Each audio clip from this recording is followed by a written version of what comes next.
میں اس تقریب کے تینوں منتظمین جناب راجہ جلیل بیانی صاحب، چودھری شبیر انور صاحب اور جناب احتشام فاروق صاحب کا ممنون ہوں اور ان کو مبارکباد پیش کرتا ہوں کہ اتنی شاندار تقریب اور یہ تقریری مقابلہ جو انہوں نے منعقد کیا ہے، میرا خیال ہے کہ یہ گجر خان کی تاریخ کا اہم اور ایک یادگار پروگرام ہوگا۔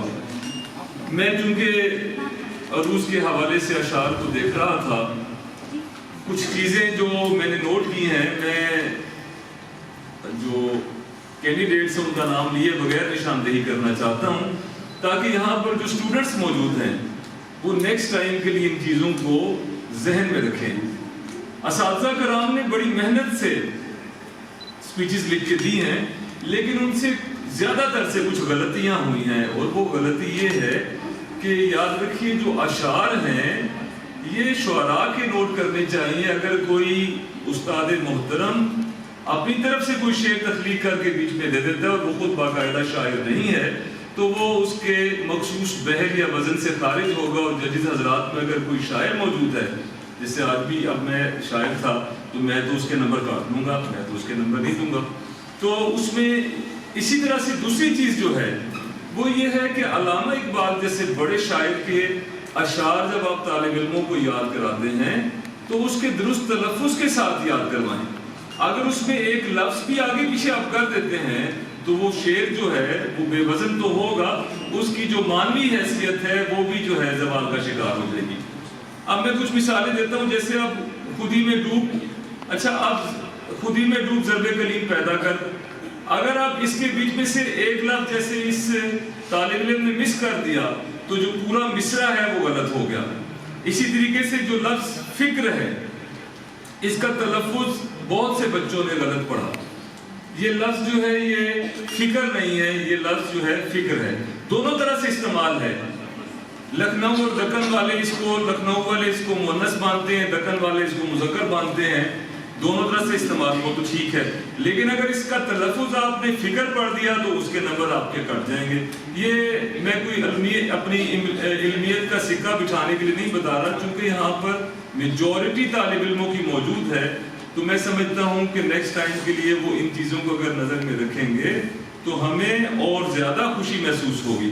اسی طریقے سے ایک طالبہ نے اشعار تو زیادہ تر لوگوں نے غلط ہی پڑھ دیے ہیں، علامہ اقبال کے اکثر اشعار جو ہے وہ غلط پڑھے ہیں، اور اسی طریقے سے منجمد، یہ لفظ جو میں ادا کر رہا ہوں منجمد ہے، اگر اس کو کوئی طالب علم منجمد پڑھے گا تو وہ اس کی ادائیگی میں غلطی ہوگی۔ اچھا، اسی طرح سے تقریر کرتے ہوئے ہمارا جو انداز بیان ہے وہ اس کی رفتار اتنی تیز نہیں ہونی چاہیے کہ الفاظ منہ کے اندر ہی دبتے چلے جائیں اور سننے والے سامع کو پورا لفظ صحیح طرح سے سنائی نہ دے، بلکہ وہ لفظ جو ہے وہ ٹوٹ کر سنائی دے، بگڑ جائے۔ تو ادائیگی کا طریقہ یہ ہوتا ہے، تقریر بے شک آپ رفتار تیز رکھیں، لیکن ادائیگی کا طریقہ یہ ہونا چاہیے کہ لفظ مکمل ہمارے ہونٹوں سے، ہمارے، آپ کو پتہ ہے یہ جو لفظ کی ادائیگی ہے اس میں ہماری زبان، ہمارے دانت، ہمارے جبڑے، ہمارے تعلق، جو تجوید والے ہیں وہ لوگ جانتے ہیں کہ کچھ آوازیں جو ہیں وہ ہونٹوں سے مکمل ہوتی ہیں، کچھ جو ہے وہ خے جو ہے حلق سے نکلتی ہے، میم اور نون جو ہے ناک میں ختم ہوتی ہے اور ہونٹ کے ساتھ مکمل ہوتی ہے۔ اسی طریقے سے اگر ادائیگی کے وقت تلفظ کا اور تجوید کا خیال بھی رکھا جائے تو میرا خیال ہے کہ تقریر کو 4 چاند لگ سکتے ہیں۔ اسی طریقے سے مل جائے تجھ کو دیا تو سمندر تلاش کر، اب مل جائے تجھ کو دریا، تو اب یہاں پر تو جو ہے اضافی، دو طالب علموں نے تو اضافی لگا دیا، اب تو اضافی لگا دینے سے شعر جو ہے وہ غلط ہو گیا ہے۔ مل جائے تجھ کو دریا، آگے کوما ہے سمندر تلاش کر، اچھا خود ڈھونڈ لیتی ہیں ان کو، خود ڈھونڈ لیتی ہے ان کو منزل کبھی کبھی، یہ شعر بھی غلط پڑھا گیا ہے۔ اسی طریقے سے علامہ اقبال کا مشہور شعر ہے، تو شاہی ہے بسیرا کر پہاڑوں کی چٹانوں میں، تو یہاں پر 2 طالبات نے اس کو پڑھ دیا ہے چٹانوں پر، تو یہاں بھی غلطی ہو گئی ہے۔ اب اقبال کے اور بھی اشعار جو ہے وہ غلط پڑھے گئے ہیں، جس وجہ سے تاثر جو ہے ان مقررین کا غلط ہوا. پھر ایک شعر تو بالکل بلنڈر مسٹیک کی ہے ایک بچی نے کہ بے قدر کود پڑا آتش عشق میں نمرود. تو یہ آتش نمرود میں عشق ڈوبا تھا. بے قدر کود پڑا آتش نمرود میں عشق. ہاں جی. تو عقل ہے محو تماشائے لبے بام ابھی. تو وہ مکمل بھی نہیں پڑھا گیا. اسی طریقے سے یہ لفظ ہے عمر رفتہ. تو اسے عمر نہیں پڑھنا ہے. عمر جو ہے غلط ہے. پنجابی زبان میں ہم کہہ دیتے ہیں تمہاری تیری عمر کتنی ہے, لیکن اردو میں جب ہم آتے ہیں تو اردو زبان جو ہے اگرچہ بہت خوبصورت زبان ہے, لیکن درست ادائیگی کے لیے جو درست تلفظ ہے وہ بہت ضروری ہے. اسی طرح سے لفظ جو ہے اصل, اور کچھ میں اب جلدی سے کچھ الفاظ جو غلط پڑے گئے بتا دیتا ہوں. اب یہ مصرع ہے گمراہ تو وہ ہیں جو گھر سے نکلے ہی نہیں. گمراہ تو وہ ہیں جو نکلے ہی نہیں گھر سے. یہ مصرع درست مصرع یوں میں نے کر دیا ہے. درست مصرع یہ ہے گمراہ تو وہ ہیں جو گھر سے ہی نہیں نکلے. اب جس نے بھی غلط پڑھا تھا وہ کر لیا اپنی اسپیچ میں. موجب کا تلفظ غلط پڑھا گیا. خود چراغ بن کے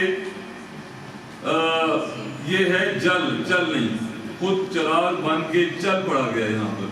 خود چراغ بن کے جل راہ کے اندھیرے میں. تناور کا تلفظ غلط پڑھا گیا. اسی طریقے سے غلامی میں اب 2 طالب علموں نے پڑھا غلامی میں کام آتی ہیں, غلامی میں ناکام آتی ہیں تدبیریں.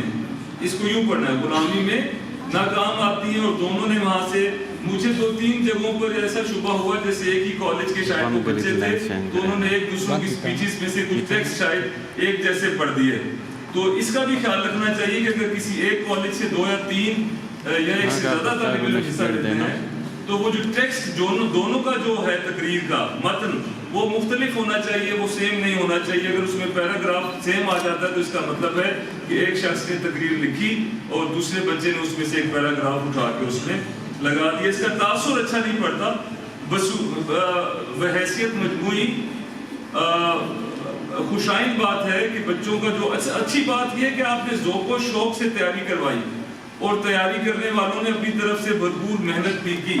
یہ اپنا انداز بیان ہوتا ہے اور اپنی جو محنت کا جو درجہ ہے اس کا نتیجہ ہوتا ہے جو ہمارے سامنے آتا ہے. اسی طریقے سے اشتیا بزم جہاں کا اور ہی انداز ہے. یہ مصرع جو ہے سناتے وقت توڑ کر سنایا گیا, اس میں سے 10 مسنگ کر دیے گئے تھے. اور جہاں کا جوہر مضمر یہ مصرع بھی غلط پڑھ دیا گیا. خیر کچھ اور ایک بڑی اہم چیز یہ سر زندگانی نہیں, یہ لفظ ہے سر خودی میں ڈوب جا غافل. یہ سر زندگانی ہے, سر رے پہ شاد ہے تو اس کا مطلب ہوتا ہے راز. تو اب میں زیادہ ڈیٹیل میں نہیں جاتا, یہ نہ ہو طالب علم سارے مجھ سے ناراض ہو جائیں, لیکن یہ ہے کہ چونکہ میں استاد ہوں اور اردو کا استاد ہوں تو میں اپنی ذمہ داری پوری کرنا چاہتا تھا تاکہ بچے جو ہے اپنی اصلاح کر لیں. ابھی ہمارا رزلٹ خراب ہوتا ہے. ڈاکٹر وسیم صاحب ایوریج نکال رہے ہیں. منتظمین کو میں ایک بار پھر مبارکباد پیش کرتا ہوں اور خوشی ہوئی, بہت لطف آیا. اور لطف اس بات کا کہ جو انتظامی امور تھے وہ بہت اچھے تھے. خاموشی سے تمام جو شرکاء تھے وہ آخر وقت تک بیٹھے رہے. عام طور پر جو مضافاتی علاقوں میں اتنا نظم و ضبط کم ہی دیکھنے میں آتا ہے. آپ سب کا بہت شکریہ.